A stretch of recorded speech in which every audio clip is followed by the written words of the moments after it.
Gabriel Kabeya, welcome to the show. Thank you. Welcome. So what I have done, I have created a list of controversial takes, some hard truths, some things you might agree with, some things you might not. And we're going to go through at least most of them. There's a lot of these. So we'll see what you have to say about each of them. We'll have a conversation on them. All right. Starting off, I'm pretty sure you said this one. Just because someone shows you love doesn't mean they're good for your life. What do you mean by that? Just because somebody shows you love, it doesn't mean they're good for your life. Is this something I said? Yes. Oh, wow. Yeah, I mean, I very heavily agree with that. People will show you love in this day and age, but they don't really want to be there for you. I feel like when people show love, it's not from an act of sacrificing themselves, and rather they're trying to gain a positive feeling. They want comfort. You know, for example, let's say I met somebody and they made me feel good a lot of the time. Like I have a friend and their company makes me feel like worth living.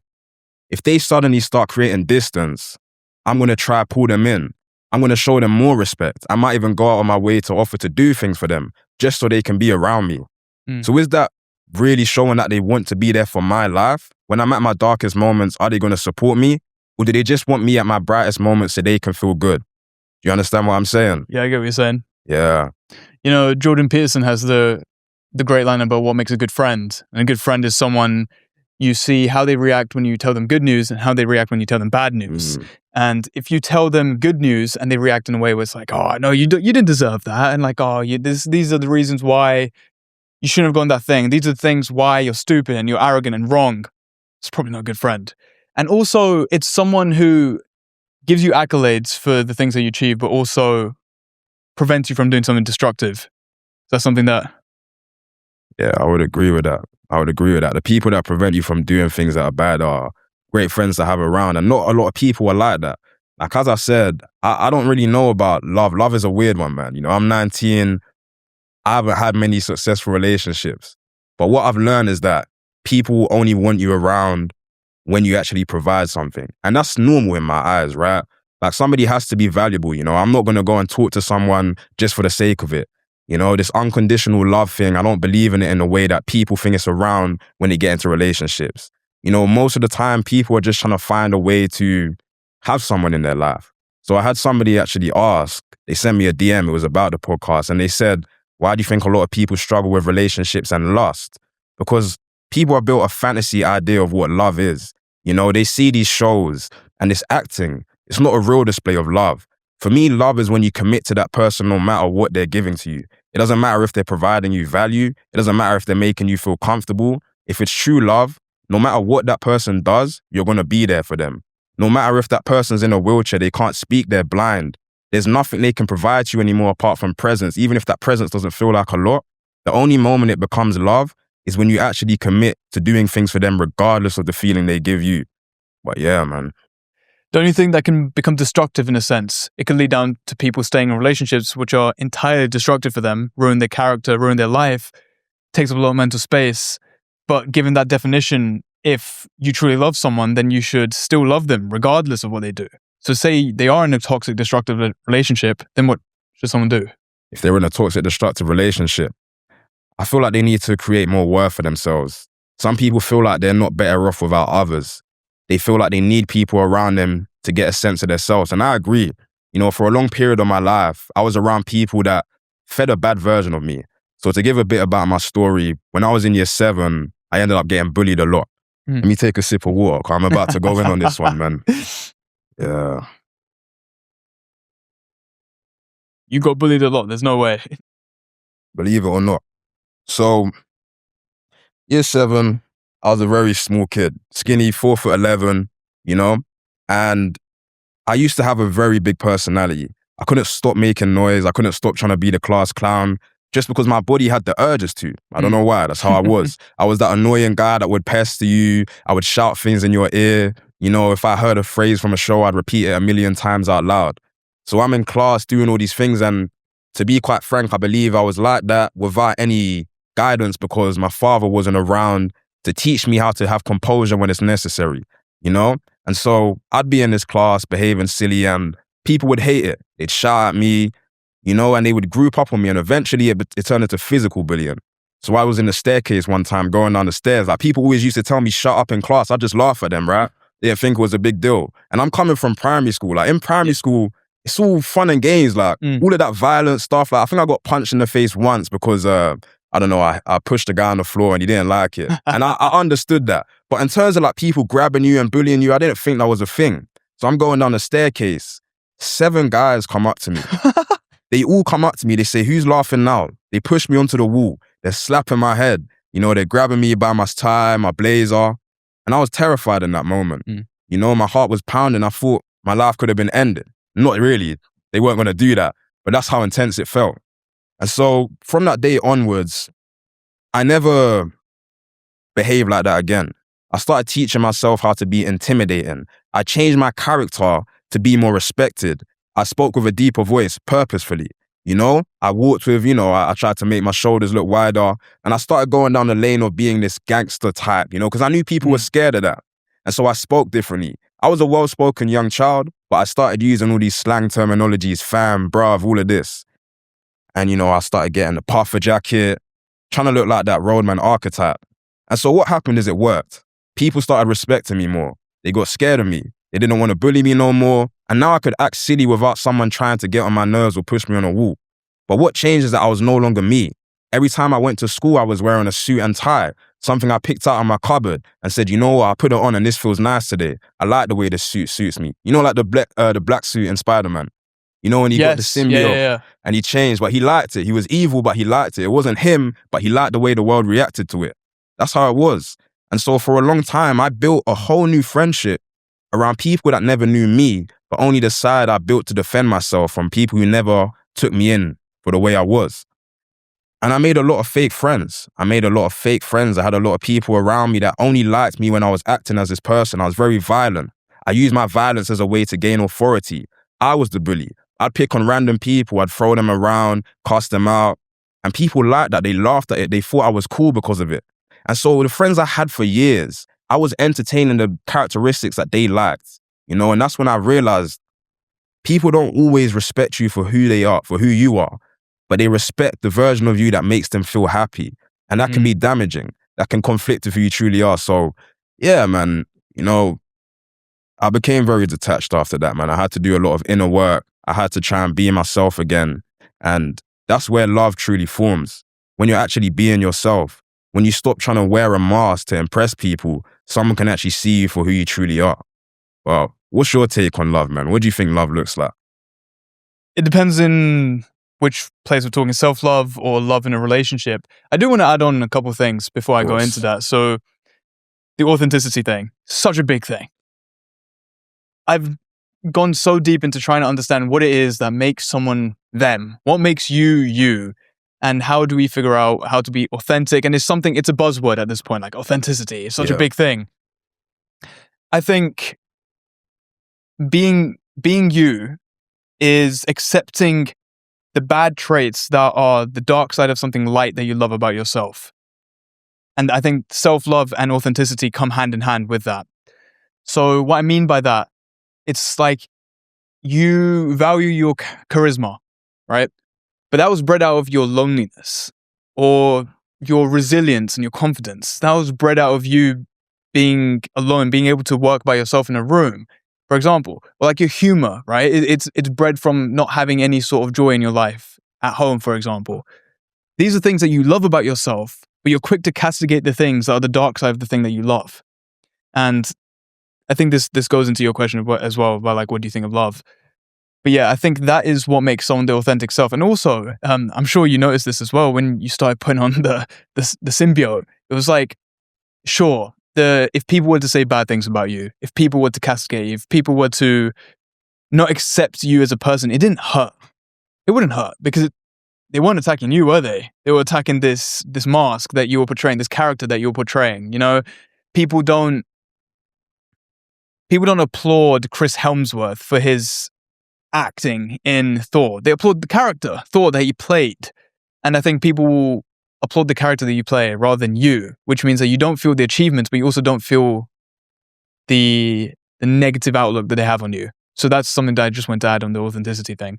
On the love thing, I was having this conversation with my girlfriend and she didn't agree with me, but I do very much value. Oh, that's scary, man. It's scary. Your girl didn't agree with you on. I mean, it depends on like what you think of your definition of love is. Like, I accept her definition as well. Like, it makes sense, but I guess I tried to operationalize it. So, Alex Hormozy talks about love as, what are you willing to sacrifice for this particular thing? And if you're willing to sacrifice, like if I give you two things, like your job and your relationship, right? And if you are willing to sacrifice more to make more money than you are for your relationship, you probably love your job and the ability to make money more than your relationship. And this operationalized things, like how much do you love this thing? How much are you willing to sacrifice for it? So I guess that's one outlook at looking at it. And then you saw my post like months ago where I talked about love is something that you can't replicate. We think love is something that you can't replicate. And then when they did the study where they took people into a room, they had these college students, different genders sit across each other, and they asked them, I think it was like 50 questions, increasing in intimacy. And as soon as they got to the last question, there was they were able to replicate that chemical reaction that happens to the brain when you love someone. So it does, you can replicate it in a sense. It's not this magical thing per se. There's a lot of things that come with being able to love someone, but I do think that there is also a lot of chemical reactions that happen alongside with it. That experiment was something that stood out to me, When I thought about that, I thought, why is it when we start asking the deeper questions, we feel more of a bond there? I mean, it goes without saying, innit? You're opening up to somebody and you stop wearing those masks, right? The deeper the questions go, the more vulnerable you have to become. And eventually, I feel like that chemical reaction that happens is from being seen for the first time. Because like, I don't know about you, but I feel like people wear masks all the time, everywhere we go, unless we're by ourselves. What do you think about that? Wearing a mask. Like when people go out, as soon as they leave their house and nobody's watching, when nobody's watching, the mask comes off. When people are watching, there's always a mask. I guess that's the difference between true authenticity and someone who does wear a mask everywhere. It's like you want to be seen as someone who is XYZ rather than actually being XYZ, because it's easier. It's easier to tell people, I do this thing, but never actually to do that thing behind the scenes. So I guess true authenticity is who you are when no one else is watching. Yeah, and like I find it interesting because when no one's watching, I mean, I don't know, bro. I pick my nose and stuff. You know what I'm saying? I might even scratch my ass, bro. You get me? But people, like, no one wants to show that to anybody. And I feel like when you ask those deeper questions, you go more vulnerable. I don't know what the questions were in that experiment, right? But I can imagine they were quite deep. Well, you mentioned some of them, innit? I can't remember them because it was such a long time ago. But I know it was like something like, when was the last time you cried? Maybe? Yes, it went from like simple questions, what's your favorite color, to when's the last time you cried? Yeah. And like that's a deep question because you have to reveal sides of yourself that people didn't know you had. Like if you ask me when the last time I cried is, I'll be honest, I'll tell you, I cried like a couple of days ago, man. Why? I was on a podcast. Actually, no, I was on not a podcast, I was on a live stream from a guy who does podcasts. And it was actually about men upholding misogyny. And so it's a topic that I get very intrigued by because I grew up in a household with my mum and my sister, and I have a brother who's also gay. So the energy of the house was filled with more feminine energy, do you know? And for a long period of time, I always felt belittled by that, and I felt different because, like with my school history, I ended up forcing that tough guy kind of act. And so I followed what society views as masculine, that stoicism, like not reacting to stuff. Just when someone says something, don't act hurt. You know what I mean? Don't show any emotion. So because I portrayed that for a long time, that didn't mix well with the household I was in. When we got into arguments or whatnot, they would express, I wouldn't. And when I did, it would come out with anger. And so I was never understood. I never had a safe space to be vulnerable.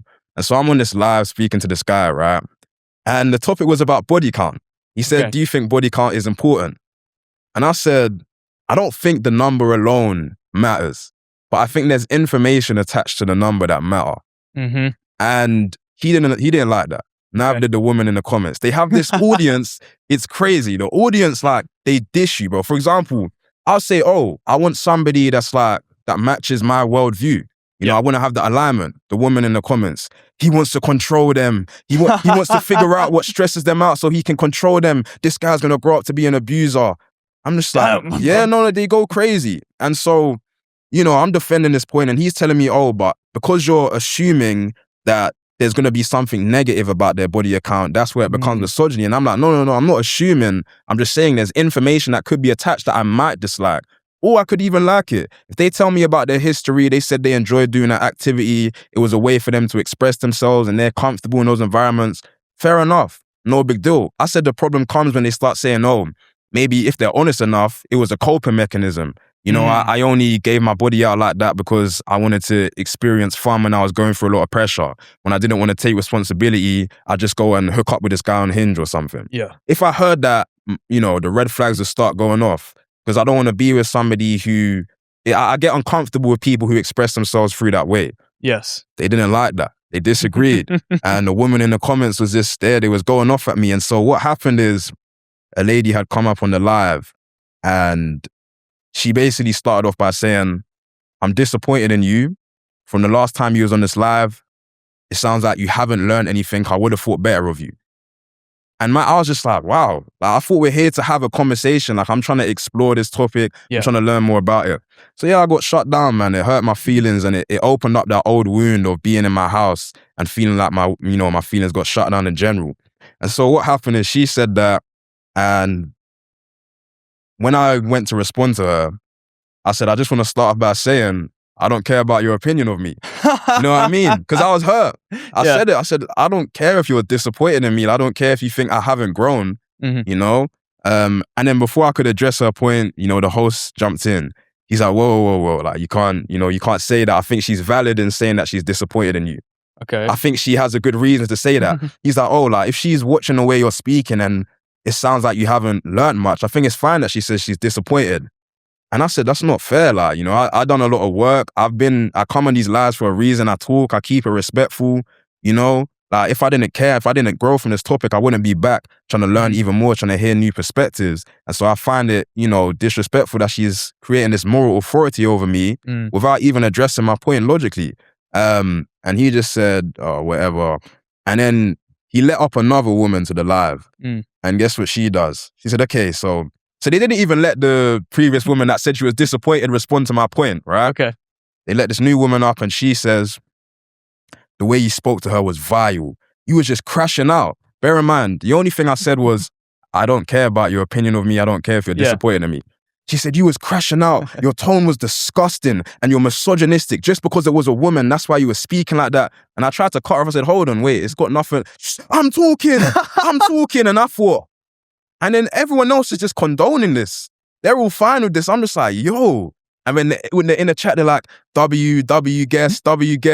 And I'm just sitting here like, wow. And she keeps going. She's like, you're horrible. You're disgusting. That tone was atrocious. I can't believe you speak to a woman like that. And I'm just like, and she's like, you know, you speak to the male host way nicer.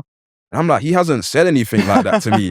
She's like, no, that's all I had to say. That was atrocious. You're disgusting. And just left. And I just thought, wow. And he's just cool with that. And so we carry on talking, and what they can do is pay to get you sent off of the live. Wow. So I carry on speaking. The people in the comments are like, this is going in circles, because he keeps calling me misogynistic. But I'm like, how am I being prejudiced for being curious about someone's sexual history? I'm not saying they're any less of value. Anyway, they just paid a galaxy and I got kicked off of the live after that. Wow. And because he respects me, he just said another time. Like, he didn't say, oh, he's wrong or anything. He just said another time. But after that, I just thought, wow, man. You know, and I went in my room. I took some deep breaths and then the tears just started coming, man. You know, I was very overwhelmed. It was an intense moment because it brought back those wounds from before, you know. And so that's an example. If I give a story like that, I'm speaking about the parts of me that I don't show people. And that ultimately makes you more connected to somebody, right? Like, if I was to have a conversation with a woman and we're talking about that, and even you, like me telling you this now, you know, our bond's going to get stronger naturally because there isn't a mask anymore. I can't hide. I just told you what hurts me, bro. You know, if I don't have that kind of structure, if I feel like my feelings are getting shut up, that little boy comes out again. When I had my mother shouting at me or my sister shouting at me and I couldn't feel a place for my feelings to be heard, I felt that again when I went on the live. But yeah, man, it's a good question. It's a fascinating story, man. Fuck. I mean, today, to go into like a little victim mentality thing that's going on around with people, it's like, you had no prejudice against her, first of all. That's the first thing. It's just Yeah. like, you just said something that aligned with your She said something to you, you didn't like it. You said, I don't accept your opinion. Yeah. And it's like, that's okay, but people just want to live in this constant fear-mongering victim mentality. Unfortunately, that's the only thing that's on my mind today, because the past 3 guests have just been politics. So it's just really? been like free speech stuff. Yeah. But the overwhelming feeling and the bringing back of the old wounds, I do wonder, do you think that's because you haven't dealt with those wounds in the past, and then they've risen up in a situation which have called for them to come back up? Yeah, 100%. I never dealt with those things, you know? I stayed silent for the rest of my life. It got to a point where I would be very frustrated. For example, I had all of that tension on my chest. My mum could tell me something simple, like a simple disagreement. Or, to be honest, I have this thing with my mother, right, where she sometimes does things that I don't think are acceptable. You know, for example, I'm in a toilet. I don't know, she needs to have a shower, but I've gone in there to like take a shit or something. Yeah. And I've been in there for a bit long. And she'll be like, oh, can you pass my clothes or something? I'll be like, hold on, I'm taking a shit. I'm trying to, and then, you know, she'll bang on the door louder, like, can you get my clothes? I'm like, hold on. She's like, hurry up. And that gets to me, because I'm like, come on, like, there's no need to like escalate in this situation, you know? And so I'll come out and I'll try to tell her, like, Mom, that was disrespectful. Like, you don't have to speak like that. And she'll start, you know, huffing and puffing, and that would trigger me. Because I'm like, come on, like, where's the basic respect? And so me and my mom would get into these arguments, and I'd crash out because I wouldn't feel heard. I'd shout, and she doesn't know what to tell me. She just says, I don't want to have this conversation. And so I never got to deal with it. I just learned that the more I speak to her about these things and we can't come to a conclusion, the angrier I get. This goes nowhere. I crash out. She gets angry as well. So I just learned, you know what? I don't know how I'm going to deal with this. I don't know how I'm going to learn with this. Let me just be silent. So I just stopped speaking. I stopped having arguments with my mom. If I felt like she did something wrong, I just stopped bringing it up. If she shouted at me for something, I'd just be like, okay, cool, you know? And I've never really unpacked that. Never unpacked it. That's what I'm learning to do now. And that's what I try to show through my content. A lot of people watch my content and they message me like, bro, I need help. I'm like, yo, you guys don't understand. I'm trying to help myself. I just have clarity in the mess that I'm in. And so now I'm just trying to push out that message like, yeah, I'm lost. Yeah. Sometimes I don't know how to contain my emotions. Sometimes I feel like I got to stay silent as a man. You know, I make many videos talking about what it's like being a man, just expressing my experience. So it's something I haven't fully got over yet. And you're right, the wound came back out. And yeah, bro, I got a lot of inner work to do, but that's part of the journey in life. I mean, it's a sign to deal with it, but then I do understand the situation where it's like, it's not worth the pain, it's not worth the effort, especially if you know there's an expected outcome at the end, because you have empirical evidence to say there's no point of me putting my effort and time into trying to solve the situation, because every time in the past, it's come to no recourse. So what is the point? So I can understand it from that perspective. And obviously you do understand as well that it bleeds into other parts of your life. Yeah. I don't know if you've been in any relationships, but I'm assuming you'll bleed into that as well. Yeah. When you do get into emotional disagreements, you'll just go silent. Yeah. And it's not even the fault of the other person. It's just this untreated wound in the past. And I think this is a great step to hear that people like you are taking, and you're letting other people know of this as well. Because a lot of people sit and they just are. Yeah. They just think, this is me. Yeah. This is how I react to things. And then it's a good question, right, to ask, okay, if your reaction to your situation here is you, that is just the instinct you have, that does become a part of you, at what point do we start to try change that thing? And at what point does that change us from being us rather than being a positive step in the right direction? Yeah. Yeah, I just want to address the thing you said about it leaking into relationships as well. That's very true. And I think that was the big alarm that made me realize I got to start changing it. Because one thing I stand by is I don't want to feel like my environment is changing the way that I'm reacting. I'd rather have one solid identity and be able to live by that no matter what's happening on the outside. And yeah, I had relationships, like you said, you end up going silent because what you've internalized and the evidence you have on what happens when you do speak out. So I had like a little girlfriend in college, and whenever things got uncomfortable, I just wouldn't say anything. Even if it was like, maybe I saw her in the morning And I don't know, energy fell off. I wouldn't even say hey to her. Wouldn't go up to her. I wouldn't address her. And I thought that was normal. You know, I'd ignore her for 2 weeks and then be like, yo, like, where you been and that. We was in the same class, by the way. That's why it's funny. I'd literally just not talk to her. And yeah, I thought that was normal. And the same thing happened with my other relationship, except this time I thought maybe I do have to speak about my feelings more. So I started speaking, and then, yeah, it was the same thing. Sometimes I'll be open, other times I shut down. Sometimes I'll be open, other times I shut down. And those are very painful experiences. And I think it's the pain that made me realize I want to switch this around. I don't want to be left feeling like this because I have things that I haven't resolved. Because as long as you can have clarity within yourself, you won't be left confused about why the situation went out like that. And so that's when I realized I got to start searching for a way to solidify my identity and actually understand how to deal with these experiences and deal with myself. But yeah, man. Let's move on to the next bit here.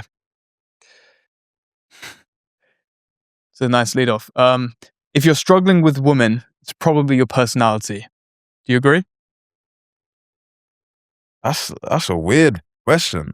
It's probably your personality. I mean, I can't just say I agree, because I feel like it's a multifactorial question. Yeah, there's a lot of nuance to that. Like, of course, if you're like some arrogant guy, does it say if you're struggling with women? Yes.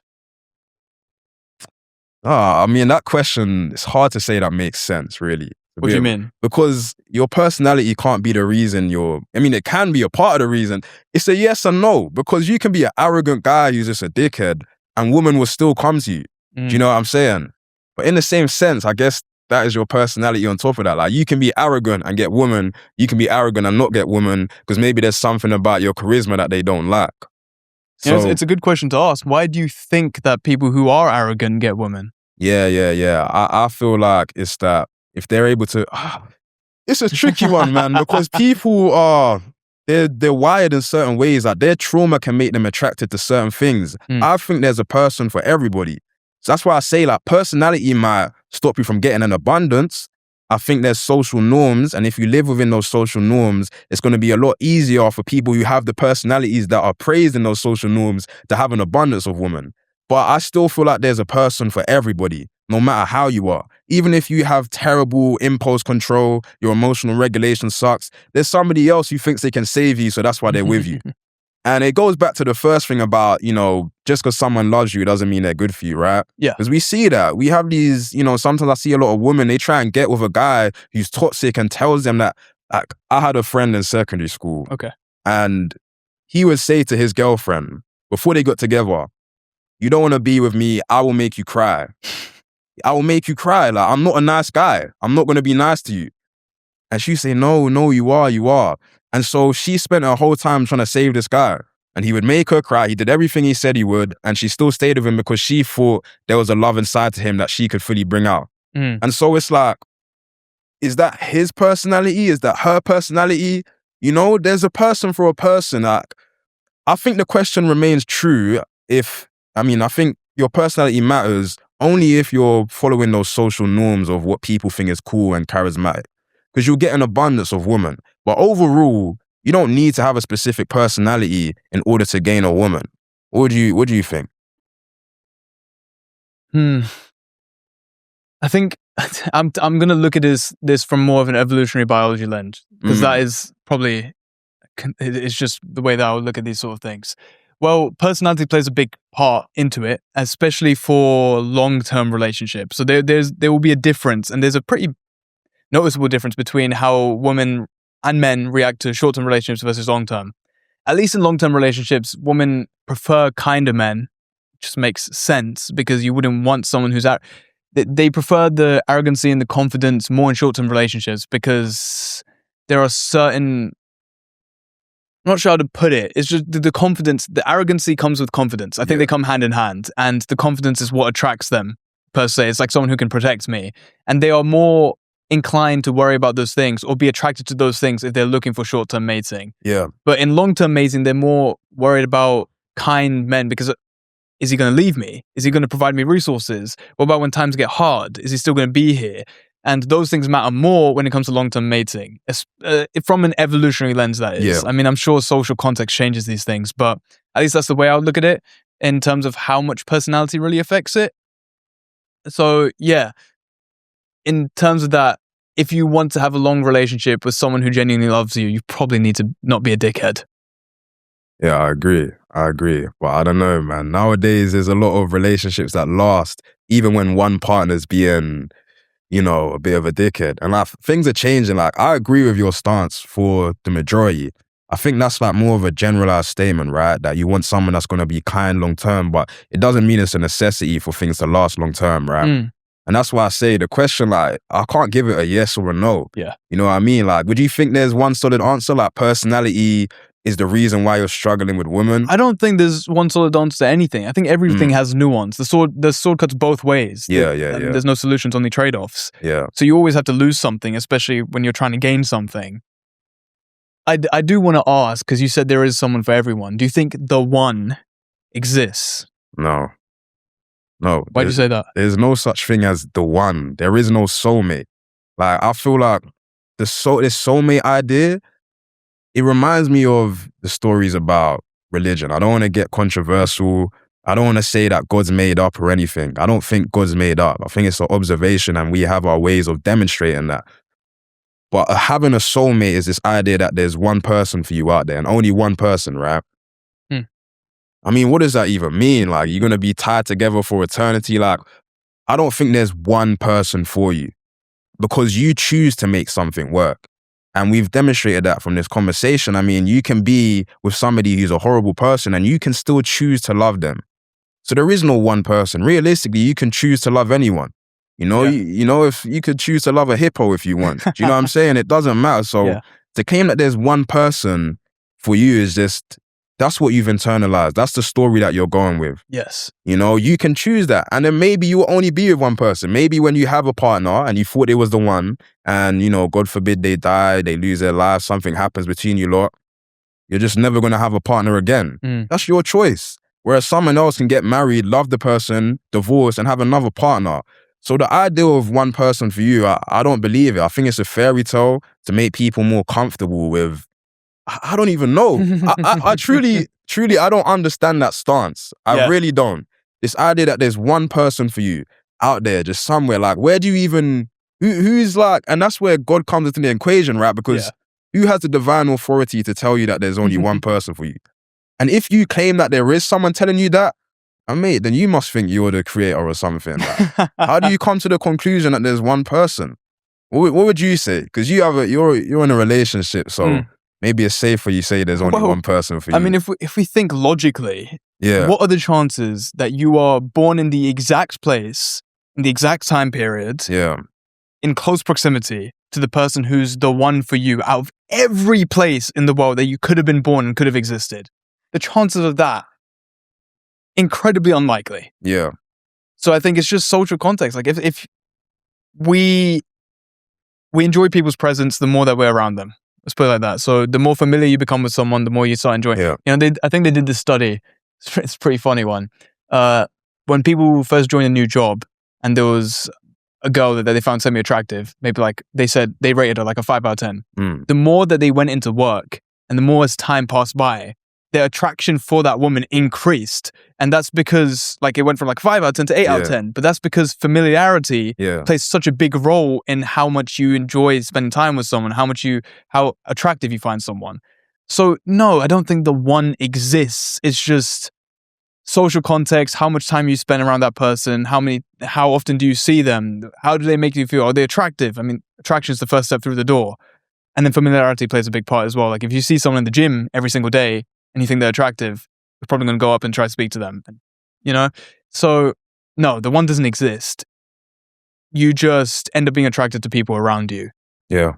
I mean, what if I had 2 wives? Does the 2 exist? I got 2 wives and where's the one? So yeah, I agree with that. But that thing you said about the proximity is really intriguing because when I was working at Sainsbury's, I was around, I'm doing these 12-hour shifts, right? We're going there at like 4 a.m. in the morning. 12 hours is insane. Yeah, it's mad. I was around lots of different women, and at first I found these girls very unattractive. But as time went on, as I was around them longer, it's like all those things that I didn't like about them, I couldn't see them anymore. Physically, they look good, So that's really interesting how that works, man. Do you know any of like the science behind that? I can imagine that I can like speculate, right? So in terms of, again, evolutionary biology, if we think back to caveman times, the more times that you spend around someone, the more used to their presence, the more you'd be trusting around them. Right. They would be belonging to your tribe, and that's usually what would happen. If you spend a lot of time around someone, they probably belong to your tribe, because if they were there and they didn't get killed, they were probably someone that you did spend a lot of time around. So maybe that's something that's been passed down. So if you spend a lot of time around someone, then you are more likely to feel comfortable around that particular person, comfortable to approach that particular person. So that would make sense in terms of the way the familiarity works, and you probably get some chemical reaction like oxytocin release and dopamine when you see them, etc., etc. And I'm assuming, the dopamine gets released because there's this anticipation, like, oh, are they going to come up to me? Am I going to go up to them, etc., etc. So I think that would probably explain the science behind it, something like that. Yeah, that sounds coherent. All right. Men shouldn't need suffering to find meaning. Oh, they 100% need suffering to find meaning. As a man, you have to suffer to understand the beauties of life, in my eyes. When you don't have suffering, you don't realize what you're missing out on.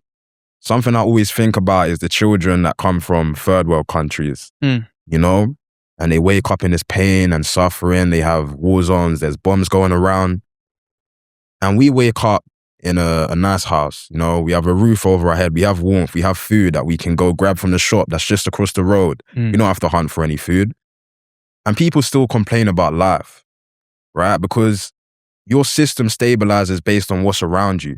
If you've got all these things around you, let's say you're a rich person, to put it into perspective, you have a nice mansion, it's not going to mean anything to the person who never had a home for 10 years. If they had that, they'd be screaming and crying every day to live there. Yeah. But to you, you just wake up as normal and you still find things to complain about in life.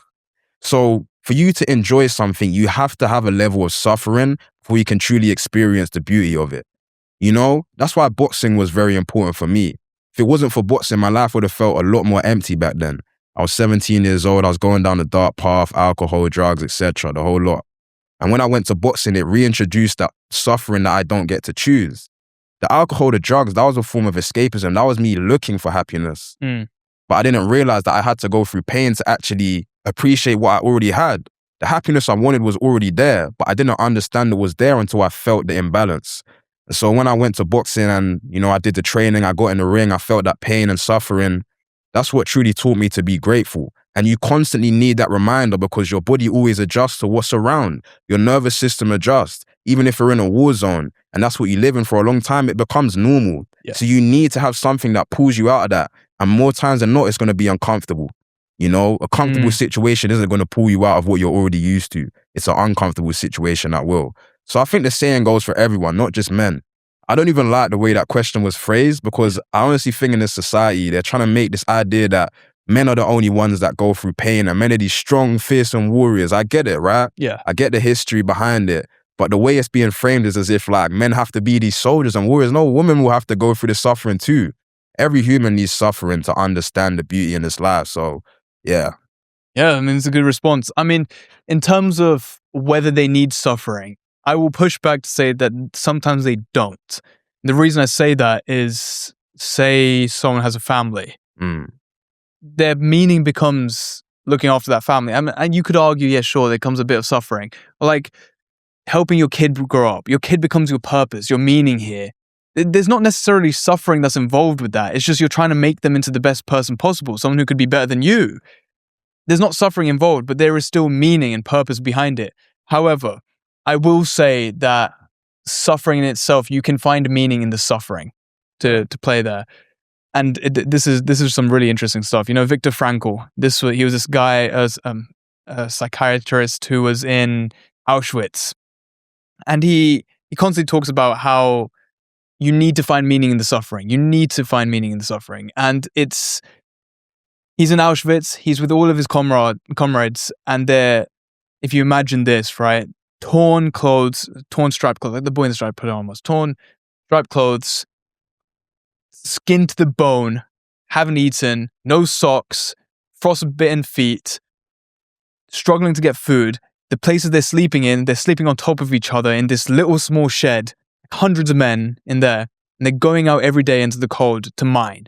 And their feet are getting swollen, their feet are getting puffy. This is the kind of situation they're living in.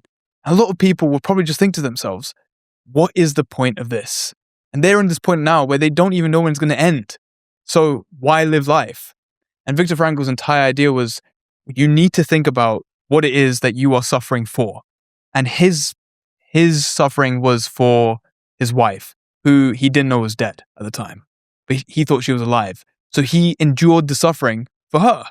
And he told other people, endure the suffering for what you had back home, your family, your community, people. And that helped people get through a tough time. This was a really potent one. He talks about one of his clients, after Auschwitz or before Auschwitz. He has a client who comes in. This is an old man. His wife has just died. And that is a terrible experience for a lot of people to go through. You're like 80 and your wife that you've loved for like 60 years, gone. What do you even do? Like, she is gone. Why live any longer? And this man came in with the exact same question. And Victor's answer was, if you had died first, she would have had to endure that suffering of your death. But the fact that she died first, you can take on the burden of that suffering that she doesn't have to take on anymore. You're taking that burden from her. And the man shook his hand and left. Finding meaning in the suffering, I think, is a really potent way to look at things. Yeah, that's beautiful, man. That's a beautiful story. I understand the pushback as well on the suffering bit, but I guess that was looking at one aspect of life, right? When they have their family, it's a bit different, but as a whole, do you not think suffering is necessary? If we include your whole existence, your whole living period, imagine a life that was just flat in experience. All you experienced was joy, peace. Would that really be a good life? Would you be able to enjoy things? No. I mean, you wouldn't be able to enjoy things, mostly because everything is just good. Yeah, so you wouldn't even know what good is. Exactly. So yeah, I mean, you do need the troughs in order to experience the highs. So yeah, suffering is necessary in order to live a fulfilled life. Whether that needs to be the root of your meaning is a different question. Yeah, that's very true. That's very true, man. That question is an interesting question as well, because I feel like, I don't know, there's some kind of undertone to that. It sounds like a hopeless question that a man would ask, trying to figure out his identity. Yeah. I mean, is does a man need suffering in life? Like, it's funny. There's this thing called the region beta paradox. You heard of this? Okay, region beta paradox is, if you were to travel 1 mile or less, you'd probably walk it. If you were to travel 1 mile or more, probably like up to 2 miles, probably bike it. Paradoxically, you'd end up going 2 miles faster than you'd go 1. And it's this idea that we tend to stay in situations that are just comfortable enough, that aren't too great, but aren't too bad to leave the situation. So the job where the boss is a bit of a dickhead, but you get paid enough to survive, or not survive, I mean, just live a life. Yeah. Or the relationship where she's toxic and she doesn't really love you that much, but you find her attractive.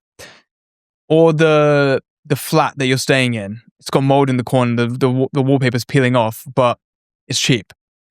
We would be better off if that situation was worse, so then it would give us the activation energy to leave the job, leave the flat, leave the relationship, to then pursue something greater. And the reason I'm going on this, Chris Williamson did a live show, and someone asked him a question saying, you talk about the region beta paradox. My life is fairly comfortable. Should I make my life purposefully worse in order to make my life better? Should I imbue suffering into my life so then I can get something greater? I don't really know the answer to that, but it does wave the flag for your side that suffering does give you this activation energy to improve past that point. Yeah, that's very true, man. I even apply that to my life, actually.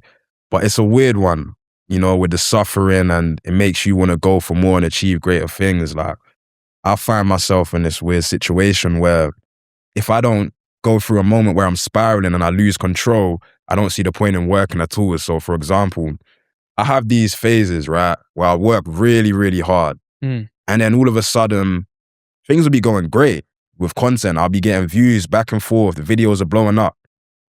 And for some reason, I just don't see the point in going anymore. And what happens is I start to fall off. I start to order junk food, I start to stay up late. And it happens back to back to back. And I end up in a state where I feel like I've lost complete control over my life. My money will go down, everything goes down, views go down. And for some reason, it brings me to this point where I'm like, oh man, I hate my life. I need to move. I need to make something out of this. And that's what makes me get up and go again for some weird reason. And now it's like my body it's like a cycle now where I force myself into suffering. I force myself into the junk food spiral, the staying up late when I could just choose to go bed on time and keep the current routine I have. And it's like this weird thing that happens every time I see myself losing ambition because I can't just flip a switch and get back to it. So it's interesting that, that thing you mentioned, it does remind me of that cycle that I go through, yeah. I mean, it's a distinction here, right? There's two different types of suffering we're looking at. And the first type of suffering here is forcing yourself into the junk food, sleeping late. That's the suffering. But then the other type of suffering is going back into the discipline, the cold showers, the hard gym sessions, the hard-on content.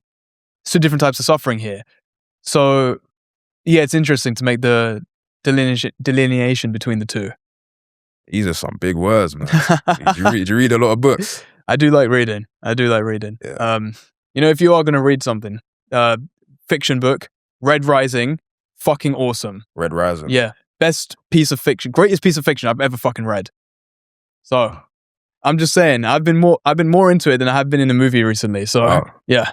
Yeah, I need to get into reading, man. It's always good to learn about this world, man, honestly. But I have been wanting to read, like, religious books. I had someone give me the Quran. To be honest, I looked at one page. I didn't really know what was going on. I just haven't picked it up again, but I need to read it because I'm so curious about where this world came from. If I'm honest, that's what's been on my mind for like the past 3 weeks, bro. I've just been looking at the stars like, yo, what is this shit? Oh, this is an interesting conversation to have with you. Science proved that the world came from an accidental state. So it's like everything that exists right now was by accident. So the Big Bang just happened. The Earth was created, just happened. Yeah. Life was created, just happened. There's no reasoning behind it. They just did. And I know you can go into like Darwin, evolutionary biology and stuff like that, like how evolution worked, fine. But most of the time, science boils our entire existence down to just accident. What that means is lots of people fall into nihilism. Yeah. What do you think of the idea that the world was an accident, falling into nihilism? That's a good one. Because I feel like that's literally what I'm going through right now. I'm not falling into nihilism, but when you start to, because I've been looking into like, sometimes I do these little research sessions and I'll look into scientists' beliefs, for example. And I heard about Einstein's and, he believed that there was no intention. He doesn't believe he believes in a God in terms of the universal laws and the mechanics of reality, but there's no intention behind this God. There's no reasoning he has. There's no like crazy story. And that puts you into this box of uncertainty about what this world is. I guess he's formed his own certainty, right? Yeah. He believes in these universal laws and reality is reality and that's that. And I guess that's something you could get behind. But for most, without that certainty of a reason for being here, it's very easy to be like, okay, well, why do I care about anything? And so it makes sense. But I feel like there's certain anchors that should keep you attached to this life. The fact that we have these feel-good hormones, it says a lot. Like we have dopamine, right? The fact that's even a thing shows that there is something worth living for because to be honest, like when I get that spike of dopamine, whether it's playing a game, watching a movie, when I'm boxing in the ring, those are beautiful feelings. I love to live for them, And so I want to be here to feel these things. But at the same time, like you do question, what is the ultimate purpose, And if you sit on this idea that there isn't one, I think it's very reasonable that people fall into nihilism. But you should anchor yourself around your family, for example. If you have people that love you, why would you stop caring about them just because there's no ultimate purpose? Why can't we create a purpose, you know? Mm. Why can't I look at my mother and say, you know what, I don't know why we're here, but I know that me and my mother can enjoy experiences together. And I can work hard. I can build stuff to enjoy experiences with my mom and my family. And it doesn't have to be your family. You can make friends. You can build experiences. So I kind of get it. But at the same time, I feel like it stems from something much deeper. I feel like people are questioning the worth of their own existence, and nihilism is just a way to kind of validate their own worth, you know? Yeah, I saw you had a reaction there. What was that? No, I was saying that's a good point. Oh, yeah. Yeah, it's more of a reinforcer rather than just an outcome of the way that they're feeling. It's like, okay, nihilism, there's no meaning, there's no purpose. Fine, there's nothingness. But maybe that acts as a reinforcer for the way that you feel about yourself rather than a definition for the way that you're feeling. Yeah. Which is interesting. You know, I'm gonna give this to you and see what you think. This is a bit of a mind fuck. Oh. So there's someone that I'm having on Friday. His name's Angelo Sommers. I don't know if you've seen his stuff on YouTube before, but he talks about more like philosophical stuff. And one of the things he talked about was nihilism. And he was like, found the solution to nihilism. Okay.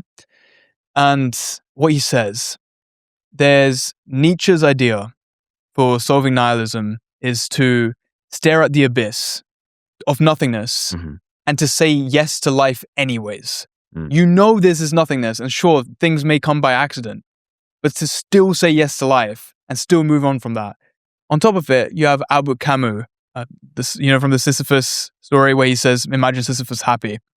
He says, if nothing has meaning and no values can be affirmed, then nothing matters, but everything becomes possible. And this is Nietzsche's and Albert's point, and Camus' both points. Is that, okay, nothing matters, but that means everything becomes possible. And there's someone called Keiji Nishitani. And Keiji Nishitani loves Nietzsche's work. And he came out saying Nietzsche didn't go far enough. Nietzsche said to stare into the abyss. Nishitani said dive in. And when you dive in, you find out there's no edges to this. Because Nietzsche still believed that nihilism and you were separate. You were resisting something. But the entire idea is to understand that nihilism is a part of you. It is the self. At the end of the day, there is not really a self. It just is. You can't think of your next thought. If I tell you, what is your next thought? Can you choose your next thought? You can't. It just arises. Things just happen.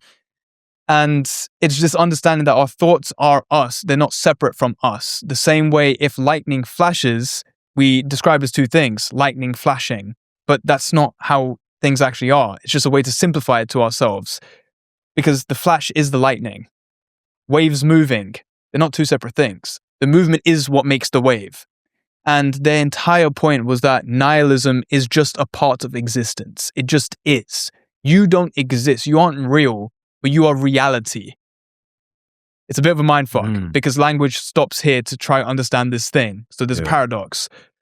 But nihilism is just a part of life. And accepting that part of life then gives you the freedom to do something past that. Yeah, it's definitely a mindfuck, for sure. I agree with it, though. You know, I agree. But in that sense, so, I mean, to conclude in a more simple way, would you say it means that you create your meaning? Yes. I mean, then the meaning of life is finding that meaning. It's a bit of a fucking meta jujitsu way to go around it, but it's like... Yes, it's weird because... Like in this life, I feel like when you're born, right, and you grow up as a child, you kind of have this immediate meaning. Like you just chase things, you know? Like when I was a kid, it's like all I wanted was Superman shoes. That was my whole living. I'd wake up just to want those Superman shoes. So I'm like, how do we get here? How do we get questioning meaning when before we just used to go after it straight away? Where did that friction start to come from? Well, we used to go after what we wanted. Yeah. I mean, if you do that now, you'd probably go down the hedonistic treadmill. Probably ruin your life. Yeah. So I think, meaning becomes a bit more complicated when you get older. Yeah. You need some kind of structure to stop you from just doing anything. Yeah. What would your advice be to someone who's struggling to find that meaning or structure in their life? Someone struggling to find meaning and structure. Do you know what it is? Like, a few days ago, I would have had an answer for them. But I've brought myself into this new perspective where I don't know do they call it anti-realism? I'm not sure, but What do you mean? So I've been thinking about good and bad a lot. Okay. And I don't really believe in a real good and bad. Okay. So if you was to ask me, what would I tell them? Like, assuming that they need to go and find something good, I'll just say, oh, I don't know, go to your family or something. You know, maybe care about your family more. I don't know, try to create something. You might fall in love with what you're creating. That's the most simplistic advice I could give to them. But in terms of what would, you know, give them more meaning, I can't define that. Their meaning could be anything, you know? Their meaning could literally be anything.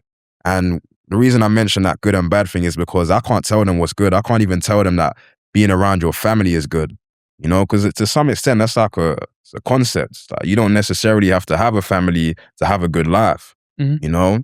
So now that's jumped into my mind, but I really want to ask you about this good and bad thing. Go on, tell me.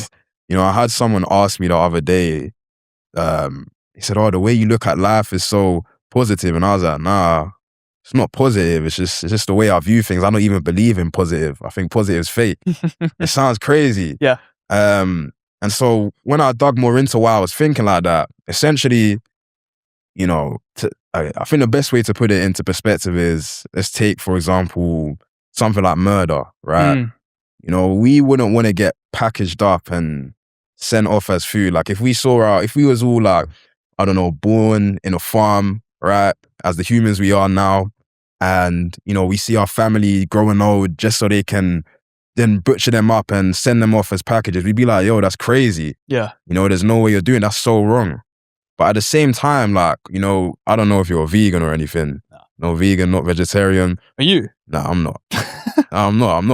But like, yeah, go on. So, you know, obviously we pay to have this done to these animals, and it's not bad. It's not that deep, because we've created this moral structure. Yes. Of like, animals don't mean as much as us. They don't have the same cognition, therefore they're not as important. But that's to some, that's not to all. We have these people that generally think about these animals and compare them to humans, and that's why they won't eat them.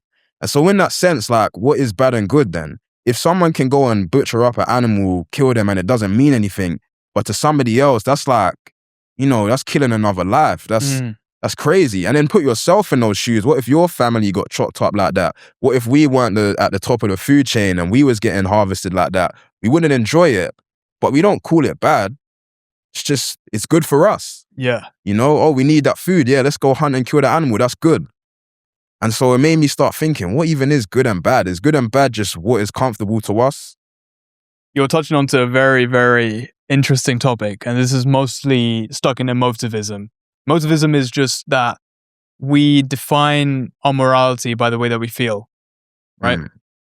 And anything that, I can't remember who said this. I'll have this in my notes somewhere, but they basically said that a society that has forgotten to feel repugnance is one that is shallow and weak. Repugnance being this sense of disgust towards something. And the statement I will always go to is that human rights, for example, you shouldn't torture a human, or like do war crimes, or kill someone. These aren't universal truths stacked on a cosmic shelf next to the Pythagoras' theorem. These are things that we saw when I don't like that. And then made a rule to not feel that way again. So about the murder thing, we see it and we go, boo murder. It's not like this is cosmically bad. It's more like, I don't like that. And I think that's where our good and bad morality comes from. You know, Plato, in terms of the way that where our value hierarchy sits, Plato believed that there was a pyramid of hierarchy, and humans were at the top, then we had animals, and we had plants and greenery, and at the bottom we had dirt and stone and stuff like that. And then if you went in that order in understanding of where hierarchy comes from, then sure, like, we believe we're at the top of understanding who has the most value. But yeah, our definition of good and bad just comes from, how do I feel about this thing? And my justification for it is that this is evil, this is bad. And this goes to Jonathan Haidt's idea about the elephant and the rider. And if you imagine there's someone sitting on an elephant, and this person believes he's in control because he's on top of the elephant. You know, he's got the leash, he can control which way the elephant's going. But if the elephant really wanted to, he could take them both to a river and drown them. If he really wanted to do that. Obviously it doesn't, but at the end of the day, the elephant's in control. And this is the distinction between our emotional and rational minds. The rider being our rational, elephant being our emotional. And emotions are truly in control by the way that we feel. And we feel something, and then we rationalize it right after. We give it a reason. This is why I feel this way. And then we can define good and bad from that. I agree, man. I agree. And so it's a bit of a sketchy one, because then it's like anything can be good or bad, depending on how it makes you feel. And that's when it gets dangerous. Tribally, it gets dangerous, right? Like in a society like that, you could do a bunch of horrible things that make you feel good, but, you know, we can't accept that as a group. And I guess that comes down to survival as well. I mean, if somebody just for some reason enjoys killing people and torturing them, we can't just be like, oh, well, that's fine. No, because we're going to lose people that we need for resources. So it's weird. And even that, like, I feel like that's another thing that can lead people to nihilism as well. The idea of good and bad not really being a thing, because it comes back to the same thing. Like, there is no, you know, universal intention that we're all supposed to live by, because we all have our own minds. We can all think freely and do what we need to do. So it's just, yeah. I mean, back to that guy anyway. I don't know what would be good for him. I don't know what would be good for them, man. But I would just say to find that meaning in your life, you know, focus on the basics, man. Family, love, and one thing I always tell people is just work hard. Yeah. Exercise, man. Exercise, release those endorphins. But yeah, the good and bad one is it's a really intriguing one for me. I can't wrap my head around it, man. It just makes like society and rules feel like an illusion in a way, but it's obviously being done within good reasoning, right? Yeah. You know, I'll do this maybe at the end before we end this, and there's this moral dumbfounding quiz, right? And basically, I'm going to present you 3 situations, and you're going to tell me if these things are moral or immoral from just the way how you feel about it. Yeah. Okay? And then I'll explain to you the entire process behind it, why is it etc. But before we go into that stuff, I mean, we might as well tap onto this because you have another account on this. Yeah. But where's it gone? All right. Porn is harmless if used in moderation. Personally, I disagree. Tell me. Right. The thing about porn, I believe it rewires how you view intimacy. And I also think it's just strange in general. I don't think it's normal to watch strangers having sex. You don't do that, you know? Because then at that point, you might as well sit in your room and hire 2 people to come in your room and just get on the bed and have sex in front of you. Like that, bro, that's not normal. So why are we watching that through a screen? You know? Like, we'll go to the theater. Like, I can make that comparison with movies, right? You watch a movie on the screen, you go to the theater and you watch people act, and that's normal. In fact, you can even hire people to come to your house if you're rich enough and act, but you're not going to hire 2 strangers to come and have sex in front of you, bro. So why are we watching that online? I mean, it violates all the things that we appreciate. We don't just allow people to see our naked body. We don't record our own intimate private life and show it to others. And we don't ask people to go and watch it. Well, I don't know. I mean, I'm sure that there's definitely people that do. There's definitely people that do. So the thing about this question is I can only answer it through how I want to live my life, right? I don't want to be somebody that gets joy and pleasure from watching 2 people I don't know have sex. I mean, it doesn't even sound right to me. You know, I'd rather have my own sex life. I'd rather live it that way. So when they say harmful, it would be harmful to me because I'd be going against what I believe in. Right. But to the general society, I don't know, man. I don't know. We're all still exploring. We're all still figuring ourselves out. So inherently, I don't think it's harmful. But in terms of my worldview, it's not something that I'd want to have going on in my life, you know? I feel like it can give you a place to develop these kind of kinks and all sorts of stuff. And yeah, just the whole thing of watching 2 strangers, fuck, I mean, I don't know why that's normal, bro. Yeah. Why is that normal? I couldn't tell you a reason why that's normal. There isn't one. It doesn't fit right. You know, it's funny because basically your redefinition here to help people to stop watching porn is just to embarrass them into thinking they're cocks. Yeah, they're literally, they are, man. They are. There's this funny thing that I saw to embarrass people even more. Before they watch porn, what they should do, they should say the title of the porn video out loud. Oh, yeah. And then see how they react before they watch it. Or just try announce it to the room or something and see like how you feel after you announce that thing. Do you really feel like you want to watch this thing? Like fucking stepsister again banged by, bro. Yeah, it's just and the rewiring of the brain, the dopamine system, the way that you see, it does turn you into a cuck. I think that is where that entire mentality is born out of from. Yeah. Because you end up becoming more attracted by seeing two other people have sex rather than you having sex yourself. Yeah. And it ruins relationships. Yeah. It ruins a lot of things. So yeah, I guess moderation, sure, but I don't think there's someone out there who won't be psychologically affected by watching porn.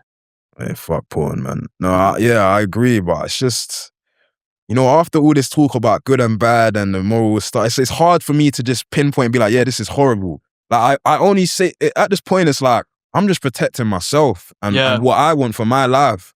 Like, I don't have any authority over other people. I don't have any authority. I can't say that it's going to be bad for you. Like, if you're someone that's fascinated by sex, I mean, I guess, study other people having sex. And so, to be honest, I could sit here and just say, oh, maybe I'm insecure. Maybe I'm the weird one. Maybe I should be watching people make out because there's some kind of something you can extract from it. Maybe having sex is an art, right? There's so many different perspectives you can have. And so that's why I don't even like the word harmful in this situation. Obviously, abusing it is harmful. Abusing anything can be harmful, right? But if you watch it in your spare time and, I don't know, you're fascinated by it, like, I can't say you're bad. I would just say, for me personally, I don't want to be in a lifestyle where I start to normalize certain things I see on porn, or I try to recreate them with my partner, or like even just the whole thing of like, I feel like porn can make you more perverted, but I can't do any studies. I can't back that. For me, it's just ideology. Like, if you're seeing these two naked people on the screen and you start to think that it's okay to watch that, I don't know, you might see someone else on the street and fantasize about them doing a porn scene or something. I don't know. But you don't even need porn to do that. So it's a bit of oh man. You sound like someone have you struggled with this before? Oh, bro, when I was 9 years old, I got exposed to porn, bro. Fuck! I was 9 years old, and I was on YouTube. So we have this thing called Golden Time, and yes, give you bro, what throwback? Yeah, you know about Golden Time, but we had the iPads and stuff, Okay. Did you have iPads in Golden We Time? did not have iPads. You privileged boy. Yeah, see, we had the iPads, man. Yeah, we was privileged, but for the wrong reasons, man. So they're giving out these iPads in Golden Time, and we get to do whatever we want. So I go on YouTube, but it's 2015, right? They don't have as much protection. So I'm on YouTube and I see this video, and it was just like a picture of a beach or something, and the title was Lunar Moon. And you know what's so weird about this experience? Like, it's almost like it was meant to happen. I'm not one that believes in a divine narrative, but the way this happened was so weird. Like, it was truly a turning point in my life. So above that video was the video I wanted to watch. It was something aligned with things I'd watch as a child, like some cartoon or something. But the video beneath it, it's like it was calling for me. But there was nothing special about it. It's literally just a picture of a beach. Okay. And it was called Lunar Moon. Like, there was nothing about that my 9-year-old self would look at and be like, oh, I really want to watch that. Okay. But for some reason, I clicked on it. And it was below the video I actually wanted to watch. And I just get bombarded with these people like, bro, they're fucking in a house, bro. There's just a group of people, they're having an orgy, bro. Straight up. And I'm just watching this on YouTube, bro. They're naked. It's literally just a porn video on YouTube, but it was like hidden into the algorithm. And so I'm just like, yo, like, I'm seeing penises everywhere. I'm seeing boobs. I'm like, nah, this is crazy. And it's funny because I showed it to my friend. I was like, yo, look at this. And he's like, what the hell? And then, but the thing is, I don't know why as a kid, but I liked it, bro. I liked it. You know what I'm saying? I'm looking at this. I'm like, yo, this is kind of interesting. I don't know what's happening. And so I'll say to my friend, and I'm like, hey, man, how about this? And, I regret doing this, bro. I probably messed him up too. I said, yo, let's go home and let's see who can watch it the longest without getting creeped out. Listen, I don't know. I don't know, man. And so I went home, and I was a smart kid. I was like, okay, if the title of the video was Lunar Moon, let me search it up. I searched up Lunar Moon, and there's just a bunch of hidden porn videos on YouTube. A ton of them, bro. Oh my God. A ton of hidden porn videos. And so I'm just going through them, and and this is why I don't like porn. This is probably why now I'll still say, like, I think it's harmful always, because I started, like, I don't know, I started seeing certain stuff and I'll become addicted to a certain angle or a woman shaped a certain way. And it was really bad because you're tying the dopamine from watching it and doing the action with what you're seeing. And then that translates to your real life. So yeah, man, I struggled with it for ages, bro. For ages. Only now that I've started building structure around it. But yeah, I think it ruined my mind for a long time. I think it ruined my life. You know what I'm saying? I had yeah, I was very hypersexual from that day on. So yeah, man, porn, stay away from it at a young age, definitely. And I just think it's not necessary, you know? I don't think it's necessary. I understand there's multiple factors that go into it. Yeah. But if you were to give a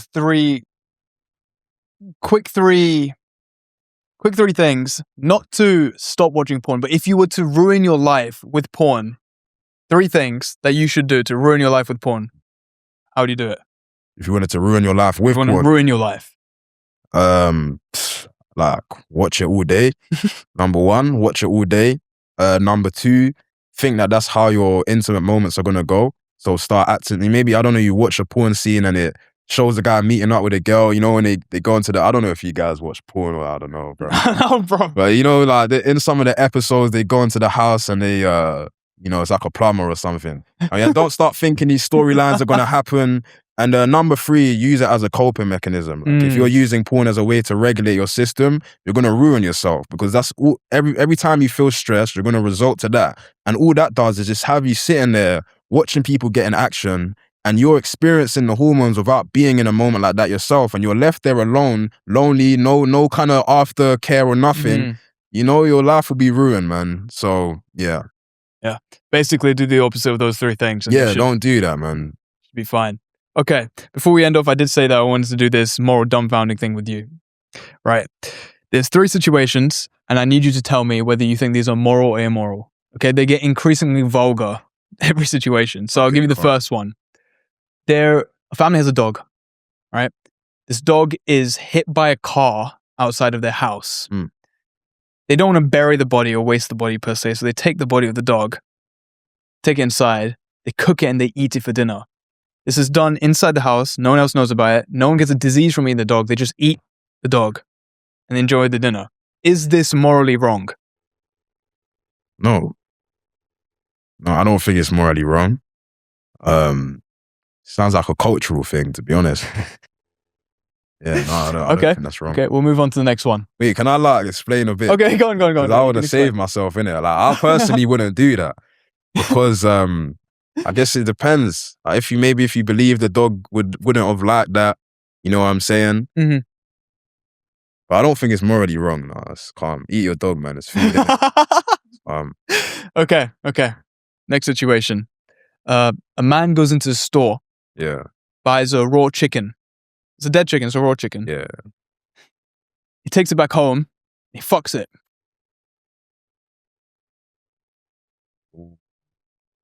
Yeah, I think that's where we got to draw the line, to be honest.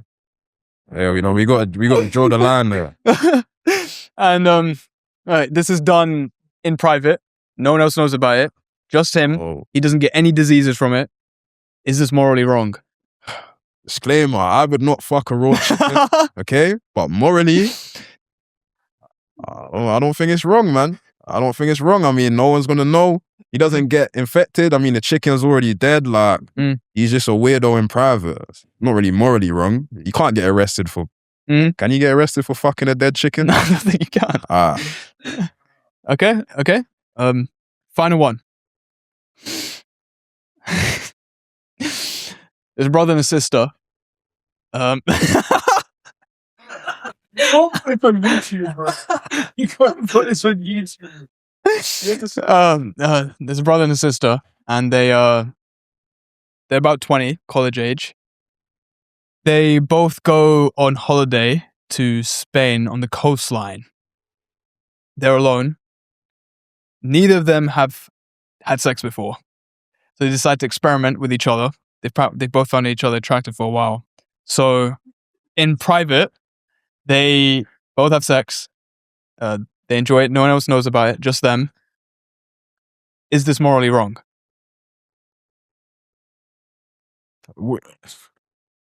I mean, you see the moral, like how are we defining morals here? Because you know, that's not allowed. Like incest, it's not allowed, is it? Okay, why do you think it would be wrong? Why do I think it would be wrong? To be honest, like, I don't actually know. Like, you see me, listen, just hear me out. I'm a deep thinker and like, yeah. But I'm not that educated. I don't look at theories all the time. I don't actually know why they're not allowed to do it in the first place. personally, I wouldn't, but it's easy for me to assume that that's just because how I've been taught. You know what I'm saying? But like, you put two brothers and sister and they never had like, I don't know, maybe they never even had a family, no one to teach them these kind of rules.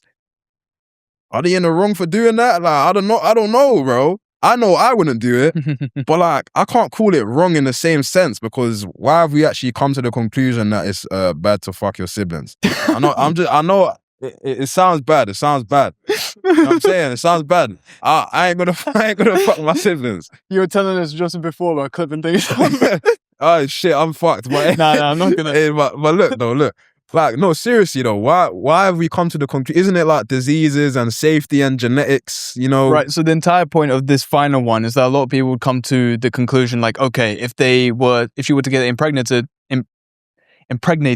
then the child would be disabled, effectively. I see. But then the question changes, right? Because these people mention it saying, oh yeah, the child will have deformities. So what if it But doesn't? then they say, but there is no child. They use a condom, they use birth control. Yeah. There is no child. They just do the thing. Yeah. And what happens is, the reason that I brought this up to you, like there's actually a reason behind this. So moral dumbfounding was something that Jonathan Haidt did for his dissertation. And he'd go around to different parts of America. So he went to Philadelphia campus, he went to residential areas, and then he traveled different countries to ask people these questions. And he went through these situations, and he was seeing the way people react to these moral situations. And the final one, at least, with the kid, there was some testimonials about how people were reacting with this sort of thing. And people were saying, oh, but the kid's going to have deformities and stuff. There's no kid.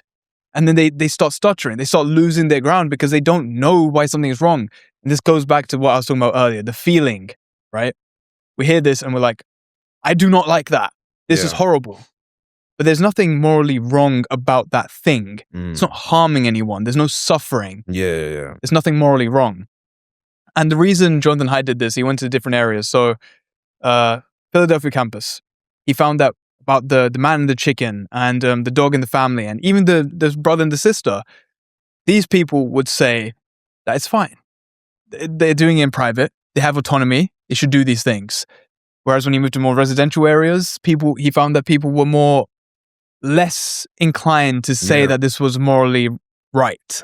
And then when you went into more third world countries, you went more to the east and they were saying it's against their religion, it's against God. You have this soul. You have the soul inside of you that's put there by God. You're staining your reputation. You're staining God by doing that.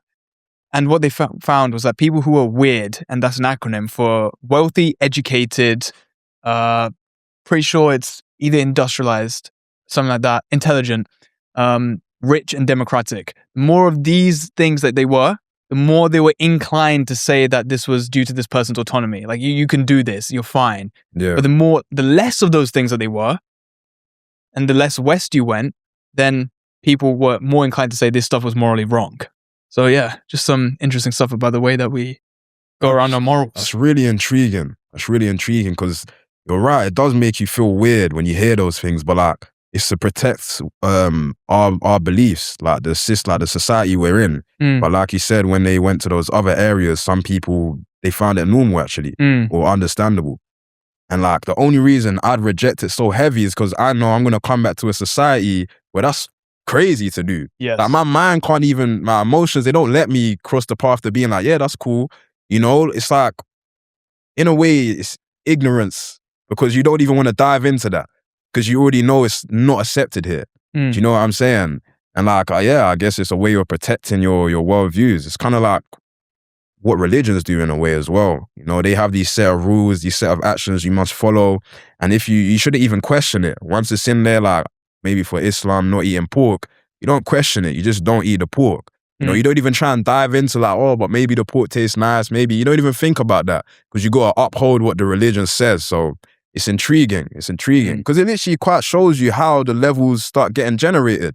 You know what I mean? You put that structure there, and then without even questioning, is this thing really bad? You just feel it's bad already because what the people have told you. So I think it's definitely a good rule that's been put in place, not to do it with your siblings. I think we should keep it like that. But that is very intriguing, man. Yeah, obviously these things don't happen. It was more of a test of morality and see how people go about it. So there was a reason behind it. It's just not some random stuff. I'm sure dudes fucked a chicken before. Unfortunately, that's probably happened somewhere, bro. Unfortunately. Probably has, man. Shit. Well, Gabriel Kabeya, thank you for being on. This was great, man. Thank you. I really appreciate it. I feel like there's so much more that we could have gone into. Definitely. But instead we went into chicken fucking. But where can people go to see what you're doing? Yep. So you can follow me on Instagram. That's Kabeya Strength. Follow me on TikTok, the Alpha Wisdom Lab, if you want to hear a bit more about things about pornography and my worldview on it. And yeah, man, that's where you can find me. I talk more about these kind of situations. I talk about my history a bit more. And yeah, it's been a pleasure. What more can we expect from you? In terms of content? Yeah, in the next... I think I'm going to talk a lot more about that bad and good and even this moral situation because I think it's very important. It plays a massive part in how you live your own life. And for those people that are searching for meaning, of course, I'd love to support them. So if I could understand the moral system more and why we have it for each, kind of individuals out there, religious, wherever you are, I think I can speak from a more well-educated place and, support people some more. So I'm going to go into why it's bad to fuck a chicken. Go read Jonathan Haidt's book, The Righteous Mind. You fucking love it. The Righteous Mind. Yeah, go read that. Appreciate you, bro. Gabriel Kabeya. Ladies and gentlemen.